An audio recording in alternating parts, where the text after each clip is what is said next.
여러분, 우리 인생이 무엇입니까? 우리 인생은 본향을 찾아가는 나그네입니다. 나그네란 의미는 한 곳에 잠깐 머물러 있다가 떠나는 존재를 나그네라고 합니다. 창세기 47장 9절에 보면 야곱이 바로왕 앞에서 이렇게 말했습니다. 내 나그네 인생길의 세월이 130년입니다. 우리가 하나님 쪽에서 볼 때 긴 시간은 우리 인생이 130년을 이 땅에 산다고 해도 그것은 한갓 점에 불과합니다. 그건 무엇을 의미하느냐 하면 우리 인생은 나그네 인생이라는 것입니다. 유명한 예수님의 수제자인 베드로 사도는 베드로전서 1장 17절에서 이렇게 말씀합니다. 외모를 보시지 않고 각 사람의 행위대로 심판하시는 이를 너희가 아버지라 부른즉 너희가 나그네로 있을 때를 두려움으로 지내라. 무슨 말씀입니까? 우리가 이 세상에 사는 동안, 내 숨이 붙어있는 동안 정말 하나님 앞에서 두렵고 떨리는 마음으로 살아라는 그런 의미 있는 말씀입니다. 여러분, 우리의 하루하루가 의미를 가지고 살아야 됩니다. 막연하게 살면 안 됩니다.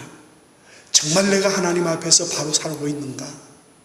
내 삶이 하나님이 원하시는 삶인가? 늘 우리 자신들을 돌아보면서 두려운 마음으로 살아야 하는 것입니다. 본향이 뭡니까?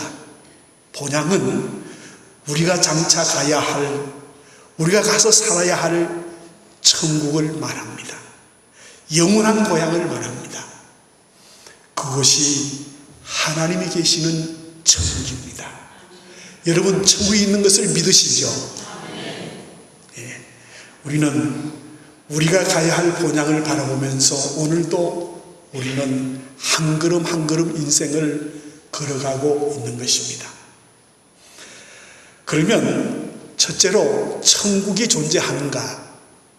여러분, 천국이 분명히 있습니다. 천국에는 하나님이 계십니다.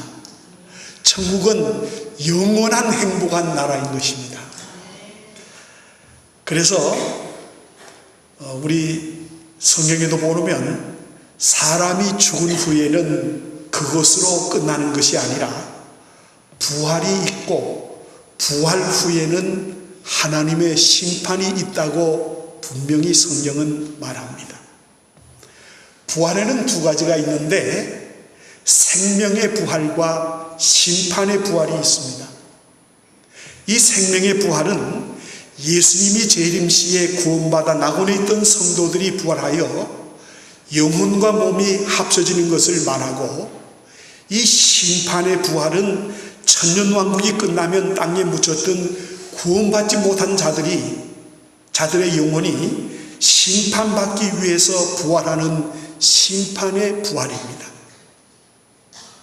우리가 잘 아는 말씀인 히브리서 9장 27절에 한 번 죽는 것은 사람에게 정해진 것이요 그 후에는 하나님의 심판이 있다고 그랬습니다.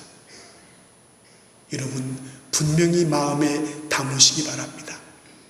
죽는 것으로 우리 인생이 다 끝나는 게 아니에요. 죽은 다음에 하나님의 심판이 있는데 내가 이 땅에 나그네 인생을 사는 동안에 어떻게 살았는가? 예수 믿고 살았는가?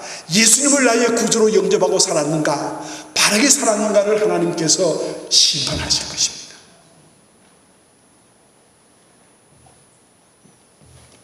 천국이 있는가? 천국의 존재 사실에 대하여 첫째로 인간의 본능이 이를 증명합니다.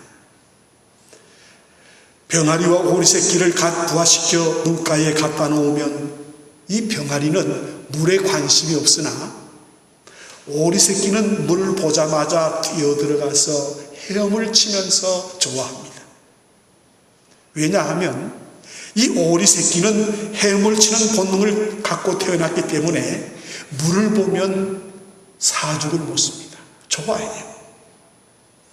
이와 마찬가지로 우리 사람은 영혼을 사모하는 본능을 갖고 이 세상에 태어났습니다. 우리 인간은 다른 식물이나 동물이 갖고 있지 않는 영생의 본능이 우리 인간 속에 있는 것입니다.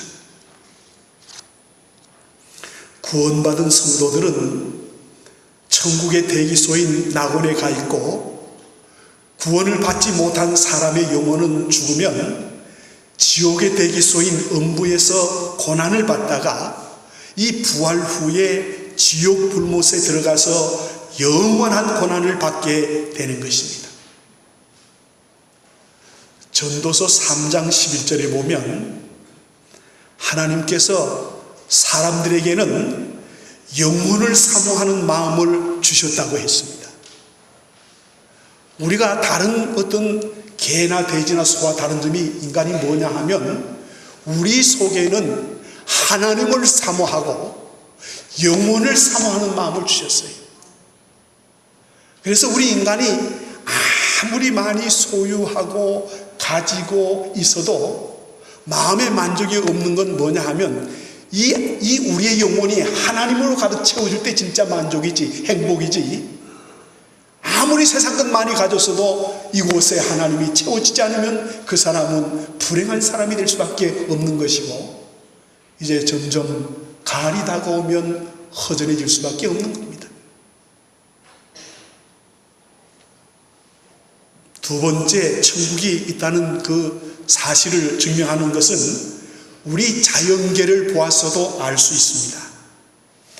콩이나 옥수 같은 곡식을 땅에 심으면 죽어서 썩어 없어지는 것 같지만은 그 생명을 근거로 해서 새 생명으로 다시 살아서 수십 배 혹은 수백 배의 열매를 맺는 것 같이 사람도 죽은 후에 반드시 부활이 있다는 사실을 여러분 믿으시기 바랍니다. 부활이 있습니다. 그래서 고린도전서 15장 42절에서 44절에 이렇게 말씀하고 있습니다. 우리 함께 읽겠습니다.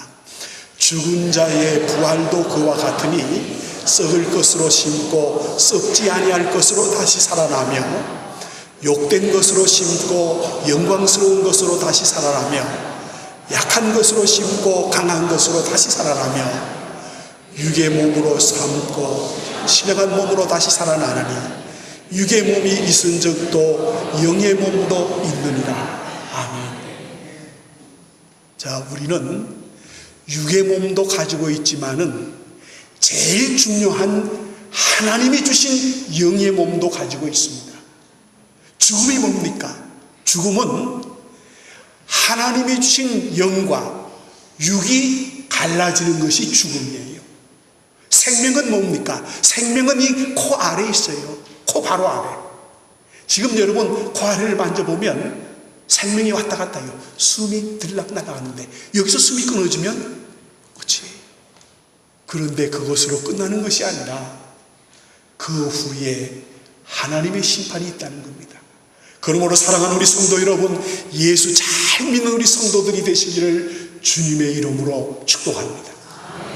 세 번째 천국에 있는 증거는 뭐냐 하면 예수님과 사도들의 증인으로 알 수 있는 것입니다.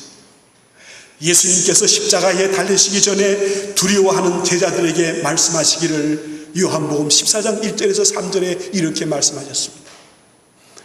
너희는 마음에 근심하지 말라. 하나님을 믿으니 또 나를 믿으라. 내 아버지 집에 거할 곳이 많도다. 그렇지 않으면 너희에게 일렀으리라. 내가 너희를 위하여 처소를 예비하러 가노니 가서 너희를 위하여 처소를 예비하면 내가 다시 와서 너희를 내게로 영접하여 나 있는 곳에 너희도 있게 하리라고 분명히 말씀하셨습니다.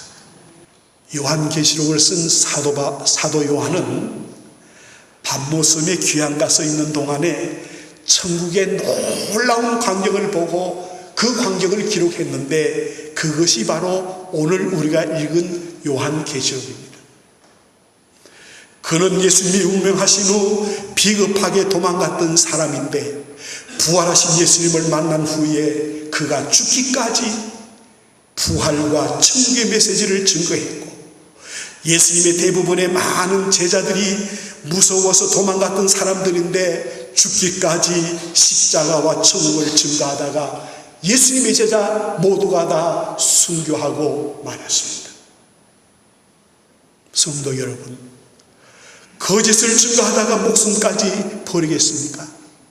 사도 바울은 예수 믿는 사람들을 핍박하고 죽이던 사람인데 부활하신 예수님을 만난 후에 그는 죽기까지 천국을 증거했습니다. 고린도후서 5장 1절에 보면 만일 땅 위에 있는 우리의 장막집이 무너지면 하나님께서 지으신 집 곧 손으로 지은 것이 아니요 하늘에 있는 영원한 집이 우리에게 있는 줄을 아느니라고 말씀하셨습니다. 그러면서 고린도전서 15장 19절에 보면 만일 그리스도 안에서 우리의 바라는 것이 다만 이 세상뿐이면 모든 사람 가운데 우리가 가장 불쌍한 사람이라고 했습니다. 무슨 말입니까? 하나님이 계시는 천국, 우리가 장착해야 할 천국이 없다고 한다면 이 세상에서 제일 불쌍한 사람은 저와 여러분이요 우리 예수 믿는 사람이라는 말입니다. 사랑하는 성도 여러분, 하나님이 계신 천국, 영원한 행복한 나라, 장차 우리가 가야 할 천국이 있다는 사실을 저는 확실히 믿습니다. 사랑하는 성도 여러분, 믿으십니까? 만약에 우리가 천국에 소망이 없다면, 예수 믿는 사람처럼 불쌍한 사람이 없고 반대로 천국이 소망이 있는 성도라면 내일 이 지구의 종말이 와도 우리는 두려움 없이 행복하게 우리의 종말을 맞이할 수 있을 겁니다. 천국과 지옥이 없다면 예수 믿을 필요도 없고 핍박받을 필요도 없고 교회에 나올 필요도 없습니다. 우리가 왜 예수 믿습니까? 종국적으로는 천국 가기 위해서 우리는 예수를 믿게 되는 것입니다. 우리가 이 땅에 살아가는 동안에 하나님께서 때를 따라서 우리와 함께 해주시고 어려울 때 도움을 주시지만은 최종의 우리의 목적은 천국 가는 것이 우리의 목적인 것을 여러분 꼭 마음에 담으시기를 바랍니다. 예수님께서 십자가에 달려 피 흘려 죽으시고 부활하신 것은 지옥 갈 우리들을 천국에 보내시기 위한 것이었습니다. 그래서 유명한 교부인 터트리아는 이렇게 말했습니다. 우리 그리스도인들은 이 땅에서는 순례자이며 우리의 확고한 지는 본향, 내 본향 천국에 있다고 했습니다. 장로교 창시자인 존 칼빈은 말합니다. 천국이 우리의 궁극적 소망이므로 우리 그리스도인들은 이 세상 어디에 살든지 이 세상이 하나의 나그네의 장소라고 했습니다. 유랑의 장소예요. 이 세상은 우리가 영원히 있을 곳이 아니라는 말이에요. 잠깐 나그네 인생을 머물다 가는 세상이 바로 우리가 사는 세상입니다. 그러면 두 번째로 우리가 가는 천국은 어떤 곳이냐? 이 천국에 없는 것이 있습니다. 이 천국에는 첫째로 밤이 없습니다. 밤은 어두운 때로서 흑암과 죄악과 공포의 상징입니다. 요한계시록 20장 5절에 보면 다시 밤이 없겠고 등불과 햇빛이 쓸데없으니 이는 주 하나님이 그들에게 빛이십니다. 그들이 세세토록 왕노릇하리로다. 주님의 영원한 빛이 천국의 구석구석을 비치심으로 천국에는 밤이 없습니다. 두 번째, 천국에는 없는 것이 뭐냐 하면 질병과 고통이 없습니다. 여러분, 우리 사람에게 고통은 참으로 무서운 것입니다.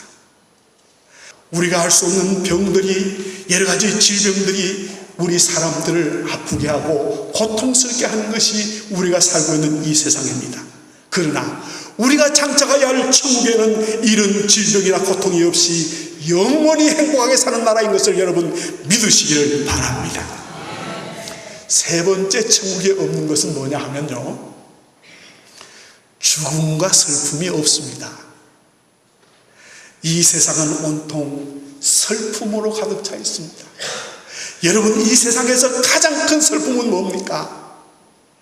사랑하는 부모를 잃는 죽음의 슬픔, 사랑하는 자녀를 잃는 죽음의 슬픔, 사랑하는 아내와 남편을 잃는 이 죽음의 슬픔이 제일 큰 슬픔이에요. 그런데 하나님의 나라는 죽음이 없고 슬픔이 없습니다. 그래서 요한계시록 21장 4절에 이렇게 말씀하고 있습니다. 우리 함께 읽겠습니다.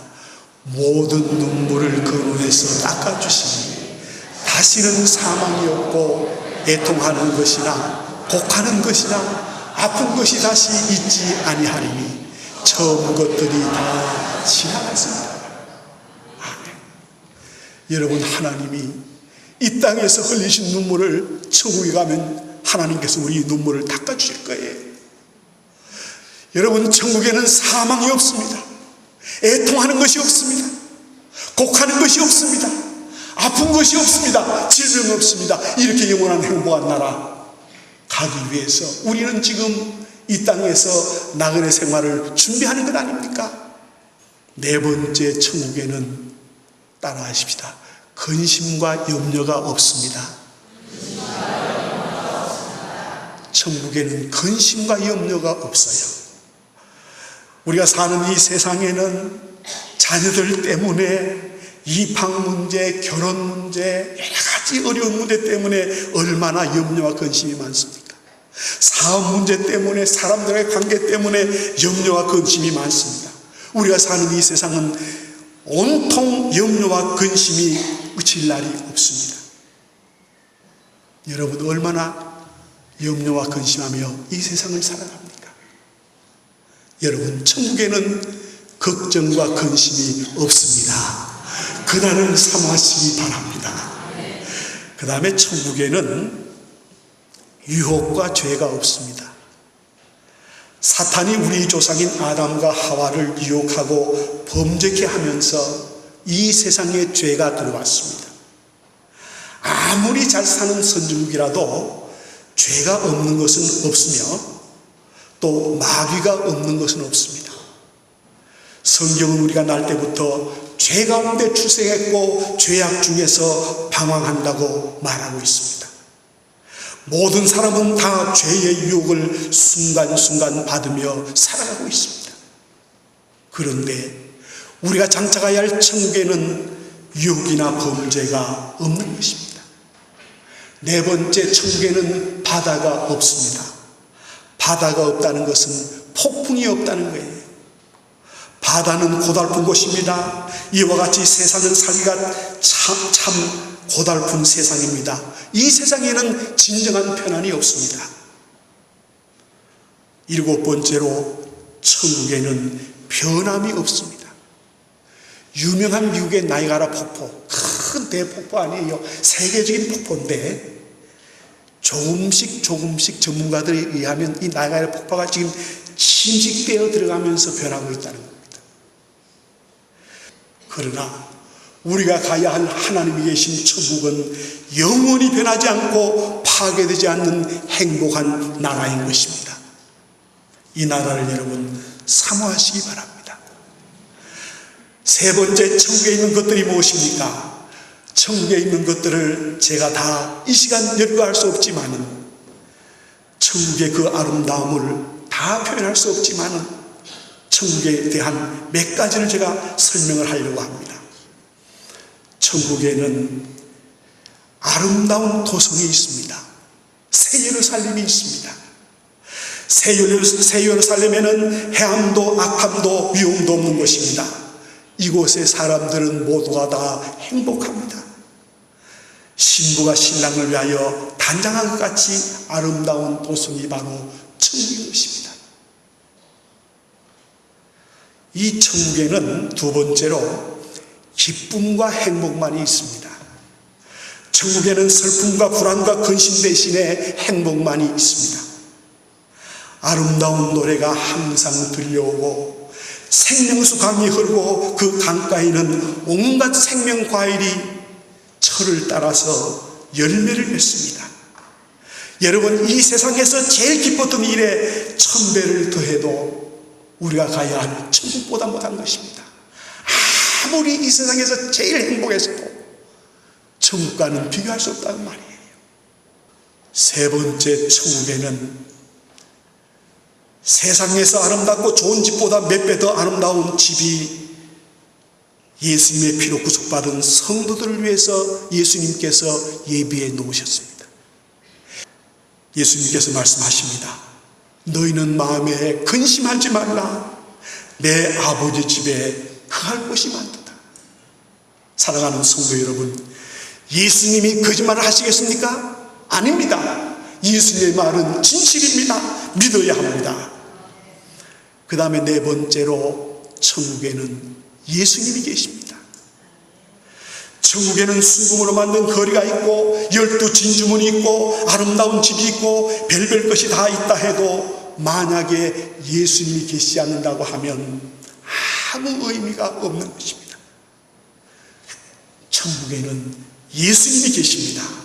그리고 그분과 함께 영원히 우리는 살게 될 것입니다.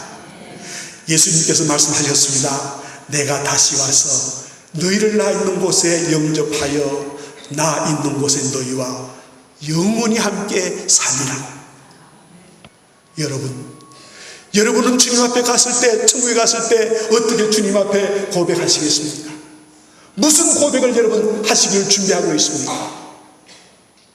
이제 마지막 네 번째로 이 아름다운 우리의 상상을 초월한 천국에 들어가려면 천국에 들어가는 길은 오직 한 길밖에 없습니다.